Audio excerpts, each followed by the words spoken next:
My name is Brian Fleming. I served with the U.S. Army's 10th Mountain Division while fighting the war in Afghanistan, and while I was there, I got blown up twice. I walked away from the first one, which was a double stack of anti-tank mines that were buried in the road. I had to drag one of my guys out who was catching on fire. A couple months later, I was attacked by a suicide bomber. I was inside my vehicle. He pulled his minivan right out in front of our vehicle, and he started going really slow. And so my driver went and passed him on the left. Well, I was sitting in the passenger seat, the front passenger seat.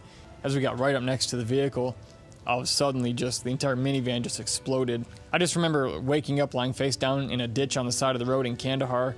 I was burned and bloody, had no idea where I was. I had skin hanging off my face. I had blood pouring out of my face. I had blood on my body armor, blood on my boots and my uniform. As I was lying there, I didn't know how I got there. And the first question that went through my head in that moment was, why would I go to sleep here? I didn't know how I had gotten to that point where I was waking up in a ditch on the side of the road.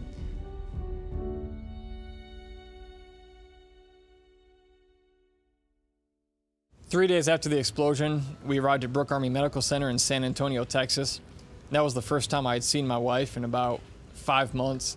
And I remember the first time I saw her, she walked up to me in the hallway as I was laying on this gurney, and my face had all this really disgusting liquid that had come out of my skin that seeped out through the burn, because I had a full face and neck second-degree burn with third-degree on both of my hands. And so all these dried liquids came out of my face, and they were dried and encrusted on my face. It was disgusting.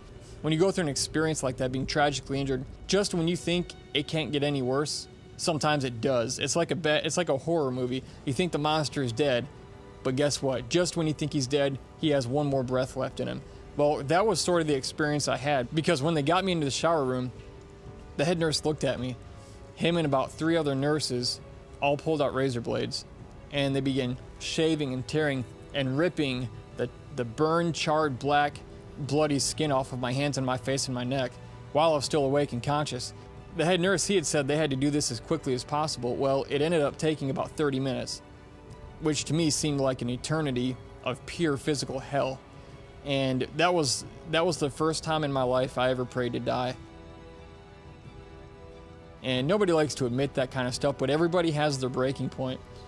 Being years down the road now, looking back on it, I'm so glad that I didn't get what I was praying for, what I was hoping for, because I didn't know what I was asking. And everything I had gone through, all of this tragedy, all of this pure physical hell on earth, this injury, I never imagined that anything good could really come from it. But I was wrong.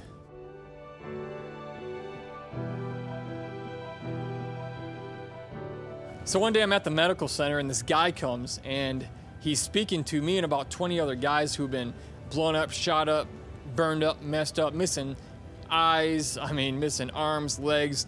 We're one big jacked up, injured bunch of guys. And the interesting thing about the guy who came to speak is that he had half of his face burned off. He told us this story about how a white phosphorus grenade blew up right next to his head as he was poised to throw it in Vietnam, and burned off half of his body, half of his face got taken off. He had done very well for himself and made something of his life. And that really gave myself and a lot of those other guys a lot of hope, because we saw somebody who had been there in the past where we were. Something happened in my mind that day. It was one little thought, but it's what I call the game changer. It's that thought that when you see somebody who overcame something, and you look at your own life and you think to yourself, you know what? If that guy overcame that, or if that lady overcame that thing, maybe I can too. And that's the thought that starts to change it. It's the 1 degree shift that changes everything. And you start believing that things are possible for you that maybe you didn't believe were possible before. And so that man actually went on to become my original mentor, my first mentor. And to this day, he's one of my best friends in the world. And there's no way I ever could have gotten from where I was to where I am now without that man having come into my life, because I saw what he had done with his life. He had been an author and speaker for decades after his Vietnam War injury.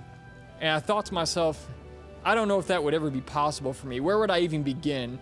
Because I wanted to do something good with my tragic war injury. I didn't know what, but I began believing after meeting him that something good could come from it. And obviously after meeting him, I began realizing maybe I can tell people about my story and what I went through, and it'll help them in the same way that he tells his story and it helps people. So in reality, the biggest thing that made the difference, where I began realizing what I thought was once impossible was now becoming very possible. The connecting point there, I guess the glue that holds all that together and brought the impossible to a point where it meets the possible, was my realization that I can serve and I can help other people with my own life experience and make a positive difference in their lives, and to show them how they can overcome the things that happen in their lives that are tragic or painful.